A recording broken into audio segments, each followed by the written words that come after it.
ஓம் சாய்ராம், ஜெய் சாய்ராம். என் அன்பு குழந்தையே, நீ எதிர்பார்த்த விஷயம்தான் இப்போது வந்திருக்கிறது.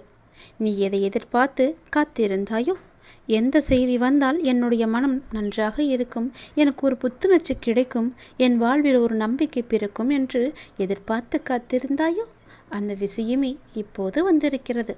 உனக்கு நல்ல செய்தி சொல்ல நான் வந்திருக்கிறேன். நீ நினைத்தது எல்லாமே, நீ எதிர்பார்த்த விஷயம் நல்லபடியாக நடக்க இப்போதே இதை உடனே கேள். உனக்கு பேரின்பம் காத்திருக்கிறது. பேரின்பம் உன்னை தேடி வரப்போகிறது. இப்பொழுதே நான் சொல்வதை கேட்டால் உனக்கு எல்லையற்ற மகிழ்ச்சி கிடைத்துவிடும். அவ்வளவுதான் உன்னுடைய வாழ்க்கை முடிந்துவிட்டது என்று உன்னை சுற்றி உள்ளவர்கள் பயமுறுத்தினாலும் ஒரு முறை உன்னுடைய ஆழ் மனதை நீ கேட்டுப்பார். உன்னால் முடியும் என்ற ஒரு சிறு நம்பிக்கையை அது உனக்கு கொடுத்திருக்கும் அல்லவா?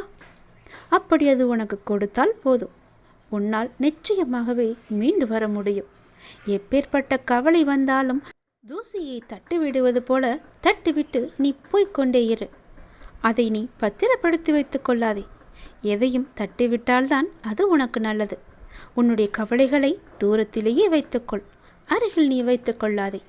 எப்பேற்பட்ட கவலையிலிருந்தும் உன்னால் நிச்சயம் மீண்டு வர முடியும். இன்பத்தை மட்டும் உன் அருகில் வைத்துக்கொண்டு உன் துன்பத்தை தூரமாகவே வைத்து பார்க்க பழகிக்கொள்.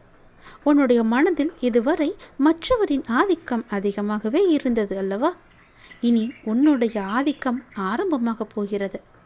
உன்னுடைய வாழ்க்கை மேலே கொண்டு வர ஒரு சிறு துரும்பாக ஏதோ ஒரு வகையில் கிடைக்கும் உதவியோ, துணையோ, பணமோ, ஆறுதலோ, நம்பிக்கை வார்த்தைகளோ உன்னை அது நிச்சயம் மேலே கொண்டு வரப்போகிறது.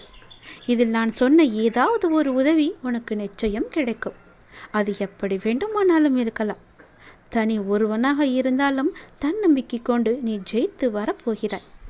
இது நிச்சயம் சாத்தியமாகும். இனிதான் உன்னுடைய வாழ்க்கை மேலோங்க போகிறது. உன் வாழ்க்கை முடிந்து விட்டது என்று யார் சொன்னாலும் அதை காதில் வாங்கி கொள்ளாதே. தட்டிவிட்டு கொண்டு போய்கொண்டே இரு. உனக்கு அங்கு வெற்றி இலக்கு காத்து கொண்டிருக்கிறது. நல்ல வாழ்க்கை நிறைந்திருக்கிறது. அதை வேண்டாம் என்று சொல்லிவிட்டு இவர்களிடம் வந்து சேர்ந்து கொள்ளாதே. உன் அப்பா சொல்வது உன்னுடைய நன்மைக்காக. யார் பயமுறுத்தினாலும் அதை கண்டு கொள்ளாதே. உன்னுடைய ஆதிக்கம் தலை தூங்கப் போகிறது. யாராவது வந்து ஒரு சிறு துரும்பாக உனக்கு உதவி செய்வார்கள். அது எப்பேற்பட்ட உதவியாக இருந்தாலும் அந்த உதவியை நீ ஏற்றுக்கொள். அவர்களை நீ உதாசீனம் செய்து விடாதே. எல்லாம் சரியாக போய்கொண்டிருக்கிறது. வெற்றி பெறுவதற்கான வாய்ப்புகள் நிறையவே வந்து கொண்டிருக்கிறது. அதற்கான முழுமையான காலகட்டத்தில் தான் இப்போது நீ இருந்து கொண்டிருக்கின்றாய். இந்த காலகட்டம் உனக்கானது. உன் வாழ்க்கை மேலோங்க போகிறது. அதற்கான ஏற்பாடுகளை எல்லாம் நான் செய்துவிட்டேன். உன்னுடைய வாழ்க்கையில் அதை நான் கொண்டு வரப்போகிறேன். எப்போதும் நீ தயாராகவே இரு. அது எந்த நொடி வேண்டுமானாலும் உன் வாழ்க்கையில் வந்துவிடலாம். அப்பா சொல்வது உண்மையாகவே நடக்கும். உன்னுடைய வாழ்க்கையில் உன் நேர்மறை எண்ணமும் உன் மீது அன்பு வைத்தவர்களும் உனக்காக செய்கின்ற பிரார்த்தனைகள் நிறையவே இருக்கின்றன. முழுமையான அன்பு வைத்தவர்கள்தான் அவர்கள். உன் கூடவே இருப்பவர்கள்தான் அவர்கள். அவர்கள் உன்னை பற்றியே நினைத்து கொண்டிருக்கின்றார்கள். அவர்கள் உனக்காக நிறையவே பிரார்த்தனை செய்து கொண்டிருக்கிறார்கள். அவர்கள் எல்லாம் சேர்ந்து உன்னை வெற்றியை நோக்கி அழைத்து செல்லப் போகிறார்கள். மகிழ்ச்சியாக இரு. நமக்காக யாருமே இல்லை என்று கவலைப்பட்டு கொண்டிருந்தாய் அல்லவா? உன்னுடைய அன்பான உறவு, உன்னை சுற்றியுள்ள அன்பான உறவுகள் எல்லாம் உனக்காகவே இருக்கின்றன. பொய் உறவை நம்பி உண்மையான அன்பை நீ தொலைத்து விடாதே. உன்னை வெற்றி பெறுவதற்கான காலகட்டம் இது. யாரையும் எளிதில் நம்பவும் கூடாது, யாரையும் எளிதில் நம்பாமல் இருக்கவும் கூடாது. நீதான் அறிந்து புரிந்து நடந்து கொள்ள வேண்டும். உன் அப்பாவின் உண்மையான அன்பை நீ புரிந்து கொண்டாய் அல்லவா? அது போலவே மற்றவர்கள் அன்பையும் புரிந்து கொள். சிலர் உன்னிடம் முகமூடி போட்டுக்கொண்டு பழகலாம். அந்த முகமூடியை நீ யார் என்று தெரிந்து கொண்டு நீ உண்மையான அன்பு வைக்க வேண்டுமா என்று யோசித்து பிறகு நீ செய். என் பிள்ளையான உனக்கு தேவையானதை என்னிடம் மட்டுமே நீ கேள். அதை உன்னிடம் நான் கொண்டு வந்து சேர்ப்பேன். எங்கும் எப்போதும் எவரிடமும் நீ கெஞ்சக்கூடாது. உன்னை கெஞ்சும்படி நான் வைக்கவும் மாட்டேன். உன் தேவைக்காக எல்லாவற்றையுமே நான் செய்து தருகிறேன். உன்னுடைய வாழ்க்கையில் தேவை என்பது இல்லாத அளவுக்கு பல நல்லதுகளை நான் கொண்டு வந்து சேர்க்கிறேன். நீ என்னுடைய குழந்தையாகிவிட்டாய். என்னை நீ முழுமையாக நம்பிவிட்டாய். அப்படி இருக்கும்போது நான் கைவிட்டு விடுவேனா என்ன? நீ என்னுடைய செல்லமான அன்பான உயிரான குழந்தை அல்லவா? நீ எதிர்பார்த்த விஷயம் உன் மனதில் அவ்வப்போது ஏதோ ஒரு நறுடலை ஏற்படுத்தி கொண்டே இருக்கிறது. நாம் எதிர்பார்த்து கொண்டிருக்கும் விஷயம் எனக்கு நல்லபடியாக நடக்குமா, நடக்காதா, யாராவது வந்து அதை இடைஞ்சல் பண்ணுவார்களா என்று உனக்குள்ளே ஒரு பெரிய குழப்பம் நடந்து கொண்டே இருக்கிறது. அந்த குழப்பத்தை எல்லாம் தீர்ப்பதற்காகத்தான் நான் வந்திருக்கின்றேன். நிச்சயம் நடக்கும்.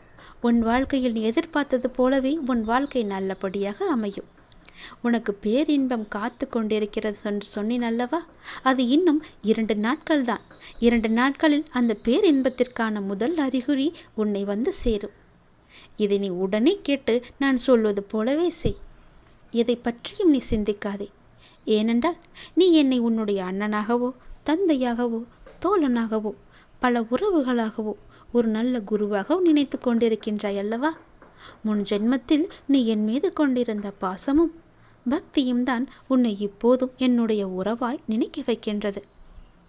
நம்முடைய பந்தம் இன்றோ நேற்றோ வந்ததல்ல. அது காலம் காலமாக வந்தது. அது உனக்கு தெரியாது. இது எனக்கு மட்டுமே தெரிந்த உண்மையான ஒரு ரகசியம். அதை இப்போது நான் சொல்கிறேன். நீ எப்போது என்னை பார்க்க வந்தாய்? இந்த ஜென்மத்தில் என்று நினைக்கிறாயா? கிடையாது. நம்முடைய பந்தமானது ஜென்மம் ஜென்மமாக பல 100 வருடங்களாக உனக்கும் எனக்கும் இன்பம் துன்பம் என எல்லாவற்றிலுமே பங்கு இருக்கின்றது. ஏனென்றால் நீயும் நானும் ஒன்று. நம்முடைய பந்தமானது இன்றோ நேற்றோ உருவானது அல்ல. அது எனக்கு தெரிந்த ரகசியம். இது உனக்கு அறியாது. நீ எப்போது புதிதாக பூத்த மலராக இருக்கின்றாய். நானோ பழைய மலர். அதனால்தான் எல்லாமே எனக்கு தெரிகிறது. நீ என்னை எப்படி பார்த்தாலும் அப்படியே நான் உனக்கு தெரிவேன். என் மீது கொண்டிருந்த பாசமும் பக்தியும் உன்னை எப்போதும் என்னுடன் இணைத்து வைத்து கொண்டே இருக்கும். நீ எந்த உறவாக என நினைத்தாலும் அந்த உறவாக நான் உனக்கு தேவையானவற்றை எல்லாமே நிச்சயம் செய்து தருவேன். ஆனால் அதே நேரம் அந்த உறவுக்குள்ள கண்டிப்பும் நான் நிச்சயம் செய்வேன். நீ ஒரு தவறு செய்தால் அது நிச்சயம் நான் எதிர்த்து கேட்பேன். உன்னை தண்டிப்பேன். அது எல்லாம் உன்னுடைய நன்மைக்காக மட்டுமே. எனக்கு உன் மீது நிறையவே உரிமை இருக்கிறது. அண்ணனாகவோ அப்பாவாகவோ உன்னை நல்ல வழிப்படுத்துவேன். உனக்கு நெருப்பு வளையமாக நான் பாதுகாத்து கொண்டிருப்பேன் உன்னை சுற்றி. சில நேரம் அந்த நெருப்பின் வெம்மை உன்னை சுடும். ஆனால் உன்னை தாக்காது. சுடுகிறதே என்று அன்று தாண்டி வெளியில் நீ போகிவிடாதே. நெருப்பினால் உள்ளே வர முடியாத பல எதிர்மறைகள் எல்லாம் நீ வெளியே சென்றால் உன்னை நிச்சயம் தாக்கிவிடும். என்னுடைய பாதுகாப்பு வளையத்திற்குள்ளேயே நீ எப்போதும் இருக்க வேண்டும். சில துன்பங்கள் உன்னை பிடிக்கலாம் என்று பார்த்து கொண்டிருக்கிறது. அதனால் என் பாதுகாப்பு வளையத்தை விட்டு எங்கும் நீ வெளியே போகிவிடாதே. பொறுத்திரு. உனக்கான நல்ல காலம்தான் இது. நான் எல்லாவற்றையுமே சரி செய்கிறேன். உனக்கு துணையாக நான் இருக்கின்றேன். எப்போதுமே எங்குமே நான் இருப்பேன். யாருமின்றி தனியாய் நிற்கதியாய் நிற்கிறேன் என்று கலங்கிக் கொண்டிருக்கின்றாய் அல்லவா? அந்த கலக்கமெல்லாம் இனி உனக்கு வேண்டாம். உனக்கு பூர்வ ஜென்ம புண்ணியம் நிறையவே இருக்கிறது. நிறைய பாக்கியங்கள் இருக்கிறது. அதனால்தான் நான் உன்னை என் பிள்ளையாக தேர்ந்தெடுத்திருக்கிறேன் இந்த ஜென்மத்தில். நீயோ என்னை ஒரு நல்ல குருவாக, கடவுளாக, அண்ணனாக, ஒரு சாமியாக எப்படி வேண்டுமானாலும் என்னை ஏற்று அதன் வழியே நீ நடத்தி கொண்டிருக்கின்றாய் அல்லவா? அதனால் உனக்கு எந்த தீங்கும் ஏற்படாது. தனியாக நிற்கவில்லை. உனக்கு துணையாக நான் இருக்கின்றேன். நான் உனக்கு எப்போதுமே துணை இருந்து கொண்டே இருப்பேன். என்னுடைய துணையானது உன்னுடைய வாழ்க்கை முழுவதுமே இருக்கும். பயப்படாதே. எல்லாம் நல்லதாகவே நடக்கும். உனக்கு தேவையானதை நானே செய்து தருகிறேன். நீ எங்கு எப்போது போனாலும் நான் உன் கூடவே பார்த்து கொண்டே இருப்பேன். உன்னுடைய வாழ்க்கை இனி களை கட்டப் போகிறது. உன்னுடைய வாழ்க்கையானது மேன்மை பெறப் போகிறது. எல்லாம் சரியாக சென்று கொண்டிருக்கிறது. வெற்றி பெறுவதற்கான வாய்ப்புகள் எல்லாம் உடைய நிறவில் உன் கையில் வந்து கிடைக்கும். அந்த வாய்ப்பை நீ தவற விட்டு விடாதே. உன் வெற்றியை நோக்கி நீ அழைத்து செல்ல நானே வருவேன். கைப்பிடித்து தூக்கிவிட நான் வருவேன். பயமின்றி மகிழ்ச்சியாக இரு. எல்லாவற்றையும் உன் அப்பா நான் பார்த்து கொள்கிறேன். எல்லாம் உனக்கு நல்லதே நடக்கும். நான் இருக்கிறேன். கலங்காதே எதற்கும்.